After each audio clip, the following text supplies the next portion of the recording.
we're talking about activities for someone in the later stages of dementia. And we're saying meaningful activities for somebody in the later stages of dementia. In the late stages or more severe stages of this disease, we really want to focus on comfort and sensory stimulation. A lot of the activities we're going to talk about will be based on sensory stimulation because we're matching what their abilities that they still have with our activities, and a lot of that is sensory based. This is a time during the late stages that not only the person living with the diagnosis, but also you, their caregiver, really need maximum need, because this is the time of the disease where they need full care. It is 24-hour around the clock care, and they're going to need help with everything. The disease has progressed so much and taken a lot of their brain. The brain has shrunk so much that they're only able to do a limited amount of things. Now, in saying that, I also want to make sure and point out that we work with what they still have left. We want to nurture and make sure we focus on what still remains in our loved ones. So keeping that in mind, but also working in reality too. Some common changes that happen in the late stages of dementias, severe language breakdown. They may have some words, it may be 10 words or less, and they may use 1 or 2 words a day. A lot of their communication is going to be through actions and behaviors. They're also going to have a much harder time understanding the words that we use. So they're going to rely more on our nonverbal communication, our actions, our behaviors to help them understand what's going on. You'll notice they'll sleep more throughout the day. And when they're awake, they might be semi-alert and sleeping more at night as well. Not able to complete a 2-stage command or a 2-step instruction. It's not that they can't do it. We just really need to do one thought at a time. And once they're successful at that one thought or that one step, then we can move on to the next one. And a lot of the times we are not only verbally and visually helping them, but we're also physically helping them with a lot of activities too. They're going to be more reliant on their touch and sensation, how they navigate through their world. Their visual field is going to be so much smaller. You know, in the early stages, our visual field changes. Well, as we get older, our visual field changes. We lose a lot of peripheral vision. So we're just seeing kind of what's in front of us. With dementia, that visual field comes in smaller. So kind of like in the early stages, it's like we kind of have some blinders on. We still see quite a bit, but we don't see what's directly to the side of us. And the world's, you know, I don't see what's over me or sometimes what's directly below me. So I trip a lot more. In the middle stages, it can be like I'm looking through binoculars. So I really am reliant on where I'm looking is what I can see. In the later stages, it's really like they're looking through a monocular. And this is what the brain is able to do, is take in vision from one eye instead of both eyes. So they're just able to take in vision from one eye. So wherever they're looking, their visual field is much smaller. So we want to make sure that we are still using visual cues, but we're also going to have to start using more touch cues and physically helping them or assisting them with everything. So they're also relying on their touch. So they might start feeling around more for stuff. Or if they have something in their hand, they might just touch it a lot more. Or they are ripping more papers. Or you just might notice they're really using their touch and that sensation to navigate and to feel what's in their world or what's in front of them. So they're going to be more reliant on that sense, as the visual sense is limited and everything else. You might notice that they have some repetitiveness in their motion or even in their speech or sound. It could be that they're patting their leg over and over again. They can rock back and forth. Again, they can be tearing something. There's a repetitiveness in that. They could be making noises or sounds like over and over and over. And this is not a bad thing. We want to make sure that all their needs are met, and there's nothing negative behind that, or they're looking for something. It can really be a form of comfort, like self-comfort when we rock back and forth, or that vibration that our voice or our sound gives us. There's a soothing aspect to that. So you might notice that a lot more in the later stages. And they're also having a hard time with their own controlled movement. So they might go more stiff in their movement, or they might go rigid in their muscles. Their reflexes, they're going to have more reflexes. So they might grab onto something like a cup or your hair, and they're not able to let go. And it's just that reflex that they still have. It's what they have, but they're not as in control of that movement. In the later stages, so again, they're going to respond more to what stimulates their senses. So what is stimulating their sound? What is their hearing? What's stimulating that sight that they have? What about smell, the taste, and especially the touch that they have? And they're going to respond more to that than they will our words. We still want to use our words, but they don't matter as much.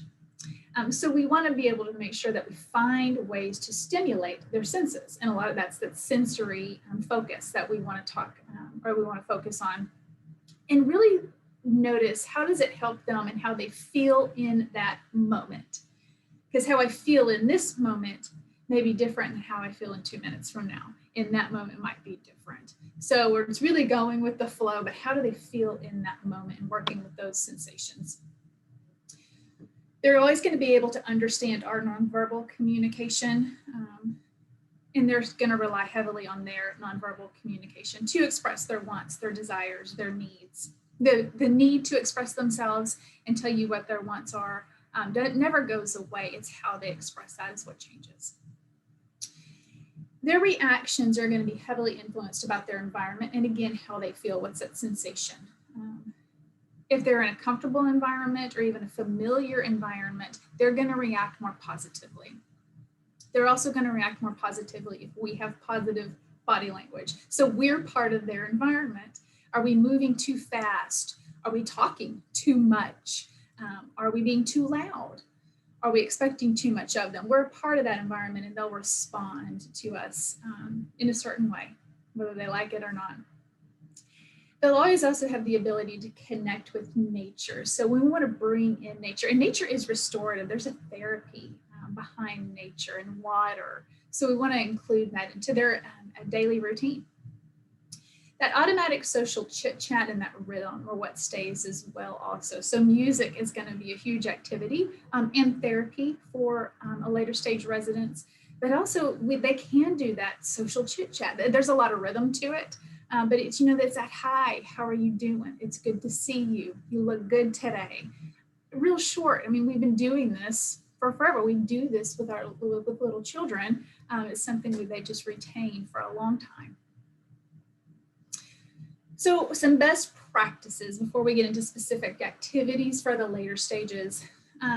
But again, it is focusing on that sensory stimulation and communication. So we want to make sure to incorporate touch, sight, sound, smells, taste for all activities, because those areas of the brain are still working. They can still wire, and it's also a great way to connect with our loved one. And we want to ask yes or no questions, not open-ended questions. Not like a, how are you feeling today? But are you warm? Are you cold? Do you like this song? As opposed to, what's your favorite kind of music? And of course, being aware of how the environment can influence their ability at that moment, but also how they're communicating and engaging at that moment too. We always want to use visual cues to demonstrate what we want them to do or do alongside them. But in the later stages, more often than not, we're going to start using physical assistance to support them as needed. This is for their self-care activities, those activities of daily living, because again, they're going to need help with just about everything. But knowing that they can mirror our actions. So if we are physically assisting them with an activity, How do we do that in a supportive way, focusing on dignity, focusing on comfort, but how can we physically assist them to get through the activity? And we'll talk more about that in a second. But also knowing that we can mirror their actions and their behaviors. And that really is a great way to connect with them. If they are seem to be getting excited, maybe with their movement, they're starting to maybe rock back and forth, or they are patting on the chair or something. That's let's get in there. If they're patting fast or harder, then we can kind of up our voice and get excited with them. And as that slows down, then we need to calm down and slow down too. So really, can we mirror their actions and behaviors? Because that's really a form of communication and how we engage with them and interact. And they're going to pick up on, I'm connecting with this person. And the ability to connect with another person is a basic human need we all have. And that's how they're able to do that. So we do want to go slow. And this is physically, we want to go at their pace, and also verbally. We do want to use our words and how fast are we moving our hands. Do it at their pace so they can process it. And go ahead and expect and set up our activities or interactions for short periods of time. They're going to need a lot more rest in this stage of the disease because the brain can only take in so much. We do want to connect and stimulate them, but we also want to let their brain rest and allow them for that rest and restoration. And then we can come back for another interaction. Another thing I want to point out is we don't want to talk about them like they're not there or like they don't understand.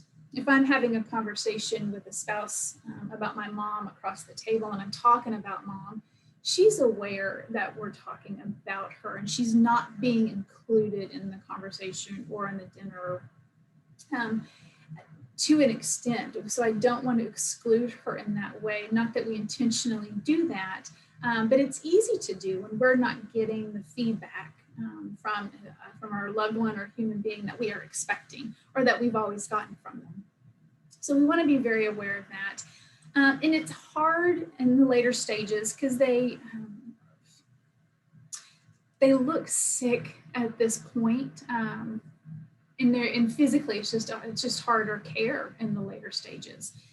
And it's easier for us to pull away as a coping skill and a defense mechanism. But I want to stress that we don't want to pull away from them just because we don't get a response or they don't look like mom, or you might even say they look like a shell of themselves. We don't want to pull away. This is the time to really lean in and nurture that relationship as best we can. So we can do this through our activities or engagements that we do with our loved one, and they're meaningful engagements. And it's really involving the whole person. They're still a whole person.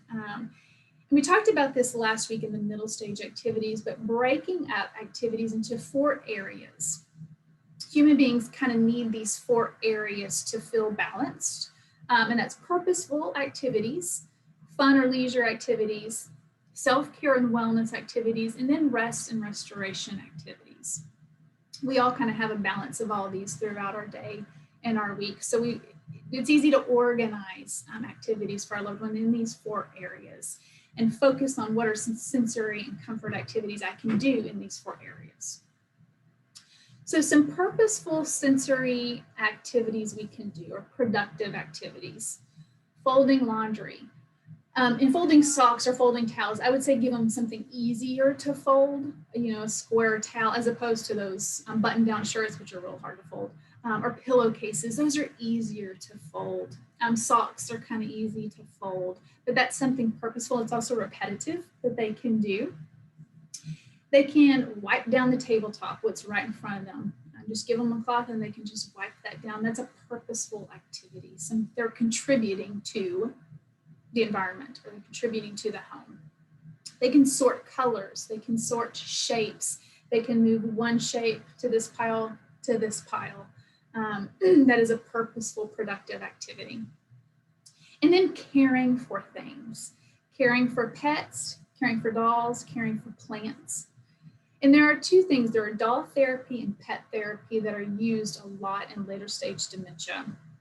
We have some pictures here of both of those. So pet therapy is, yes, you have live pets that come in, and there's a therapy to that, being able to interact with those animals, to pet them, smell their breath, get them to lick your hand. But there's also those robotic pets that are very therapeutic as well. There's two pictures of them here. There's a dog. They actually, and I say robotic because they bark like a dog or purr like a kitten. They move like cats and dogs do. I think they have bunny rabbits. They have several animals, but they can do that. And our loved ones in the later stages, they're not able to really tell the difference whether this is a robotic animal or a live animal. They're getting the same effectiveness and benefit from caring for that pet. And that's what's most important. The same thing with doll therapy.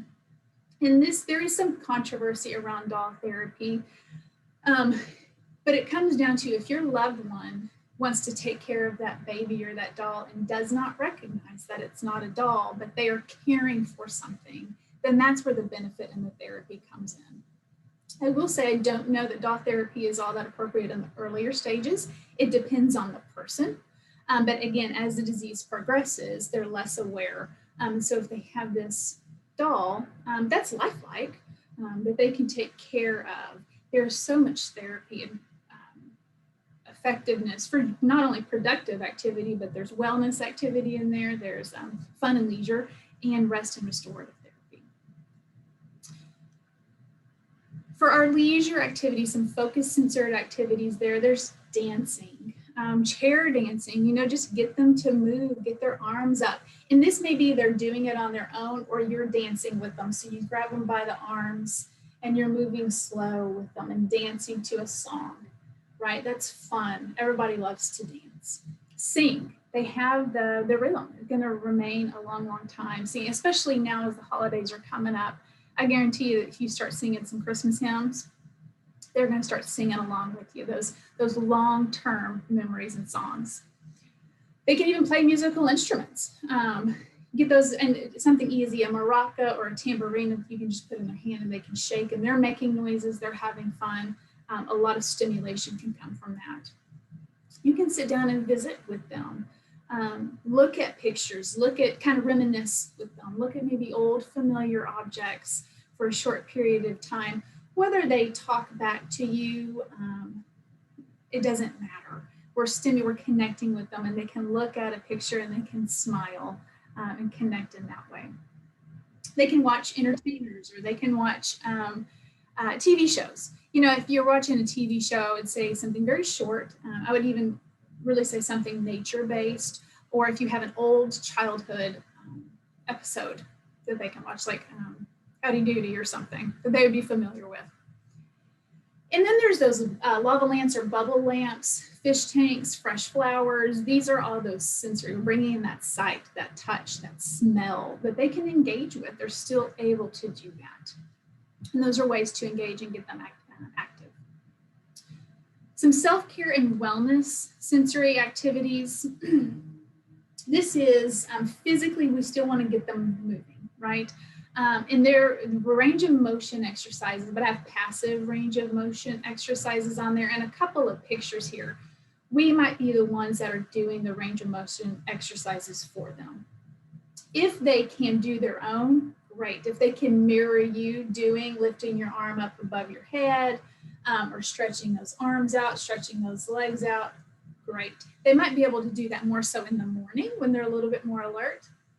But later in the afternoon, especially if they are more or spend more time in the bed or in a wheelchair and a chair, we want to make sure and get that range of motion in them.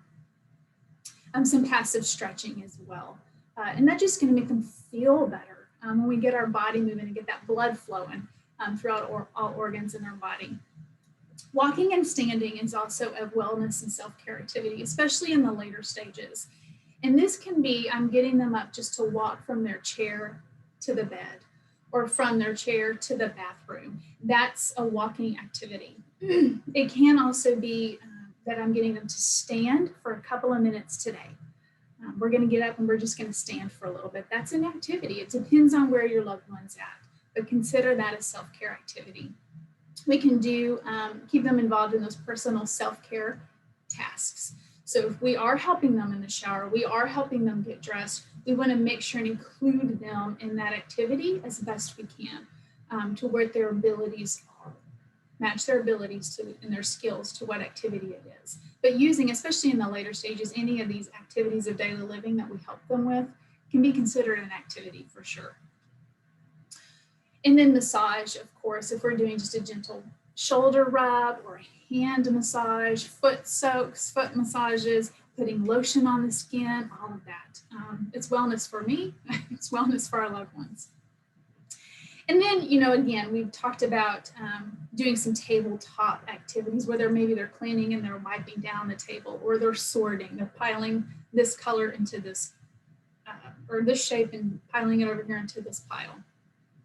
There is also sensory quilts or lap mats or fidget cuffs, aprons. There's also ones that are aprons, and there's just a quilt of stuff that is on this apron or this lap mat of things they can fidget with. There might be a zipper on there they can open. There's different fabrics that they can feel and explore. There might be buttons on there. There's different textures that they're exploring this lap mat, and it is stimulating for them.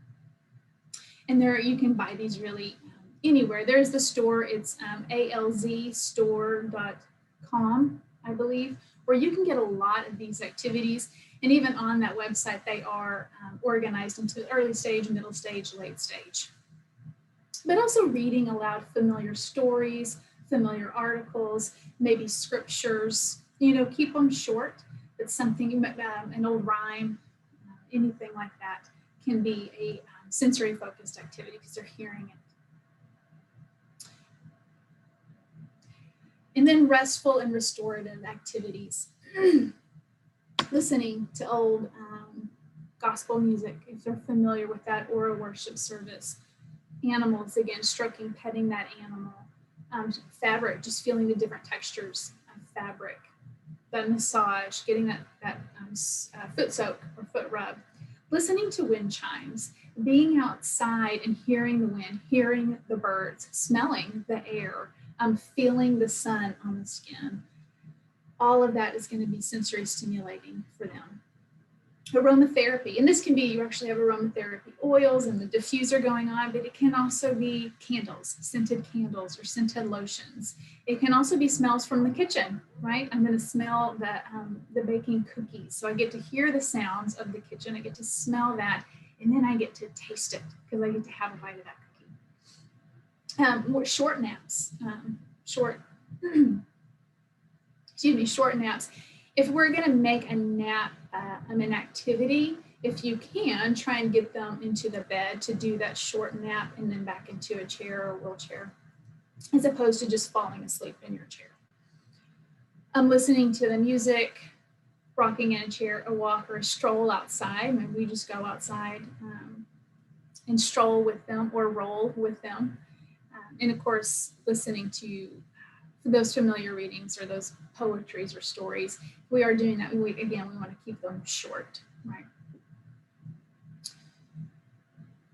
So here's our information. A couple of other things I wanted to point out that I failed to, this passive range of motion. I failed to mention this. In this physical care, the self-care wellness, having them roll themselves if they're in a wheelchair. I apologize, I left that word out. But this can be, because it's so easy for us to just kind of will them where we need them to go, because it's faster, you know, all those things. But just having them will themselves, if they're still able to, is an activity. It's a focused activity for them. And I am going to stop sharing and open it up to any questions or comments or activities that you all do with your loved one that you found helpful.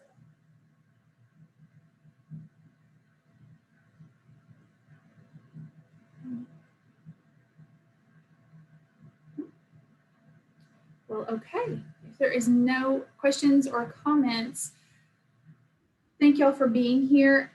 Again, I want you to try some of these therapies, and really the pet therapy and the doll therapy are really good therapies for the later stage of dementia. I see Holly actually just joined us. Hi, Holly. We just finished up, but asking any questions. Do you have anything that you want to add as I put you on the spot about late stage activities or? I guess the main thing that I really focus on with late stage is music, lots of music, and then touch, the compassionate touch, and just the time and allowing silence, that important connection time. Yeah. Yeah. Thank you for saying that. The silence is important. It's okay to have silence. Yeah. And also that triggered something I wanted just to kind of reiterate. If you're not getting a response or the feedback that you're expecting from your loved one or that you want from your loved one, they're not responding to you, maybe they hold your hand, maybe they're still sitting there with their eyes closed. I still encourage you, again, not to pull away or say, what's the point in doing this? Because I guarantee you, you're connecting with them, whether you get the response or feedback that you want or not. So I encourage you to continue to do these focused sensory and comfort activities throughout the day, and knowing that I'm connecting with them in some way with the response. So Amy shared in the chat, mom isn't quite late stage, but she loves taking care of a doll. Thank you for sharing that, Amy. That can be very effective.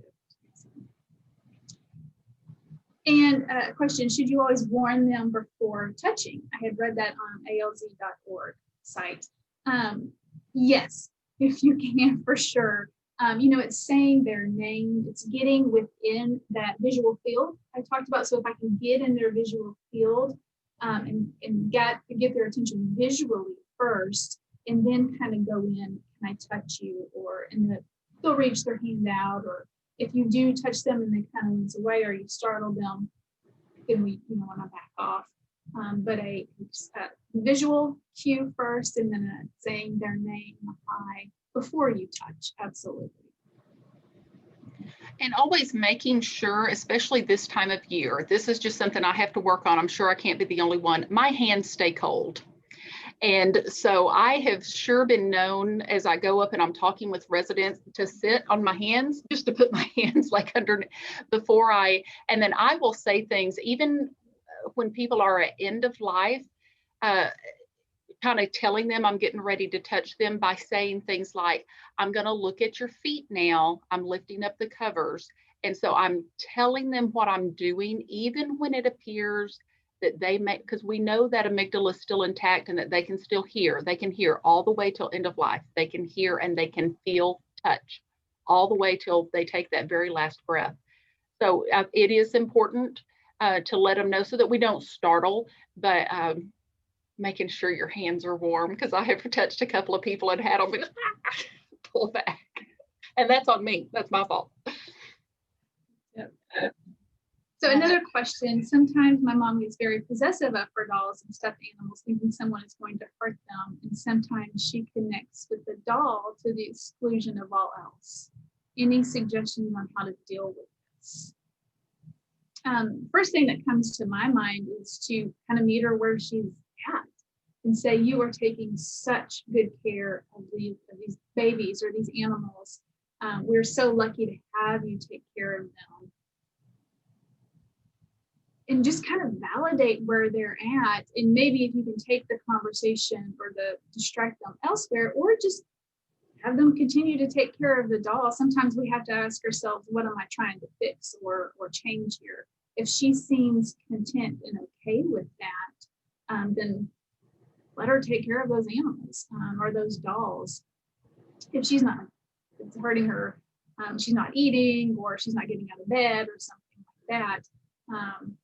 It can be, you got to take care of these animals, these dolls, these babies. What if we went over here and did this? Can you help me? We need your help taking care of them in this other room if you need to get them up moving around or something like that.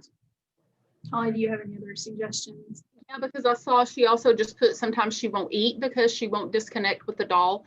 I think then I'd try to make that an activity, almost like you would do if you were feeding a child, where a bite for you and a bite for the baby and a bite for me and a bite and a bite and a bite. Almost make it an engagement where, maybe she's taking care of the baby and doing it just like we would do if we had a small child, where you feed the baby and then we're going to, feed her.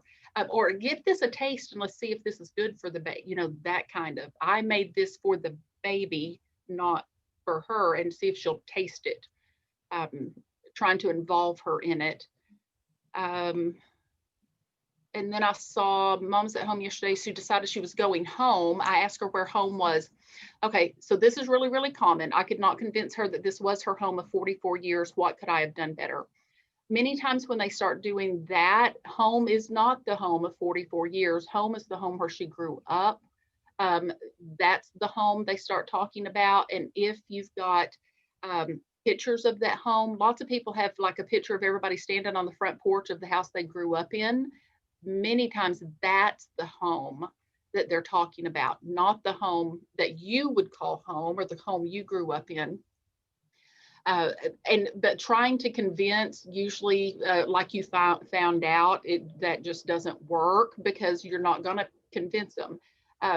You can try the distractions of all those tricks to distract, where we're going to do it, or you can try to start the conversation of, tell me about that home. I was I am not being able to, and make it more about you. Tell me about that one, because I'm not remembering, where it's on you, not on her. And then try to get a conversation started, and then maybe through that conversation distract away. Or if you do have any pictures, I've had people have great luck of taking those old pictures of old houses, old cars, blowing them up pretty big and having them on the wall, where people will sit and talk and even tell stories to the house. And then a comment in the chat was, walk out of the room and come back in. The greeting usually works. Logic does not work. You have to roll with it. And leaving the room and coming back in changes the environment. Especially if you get her to leave the room. Yeah, because they can do one thing at a time, especially later in the disease. They can only have one focused thought at a time. So same thing like with the baby. If we're so focused on the baby, if we can just get it to feeding the baby, which might could turn into feeding you while we're feeding the baby, getting that focused thought. And many times it is leaving the room, getting them to come over here just for a minute, just, I need your help. And it'll refocus.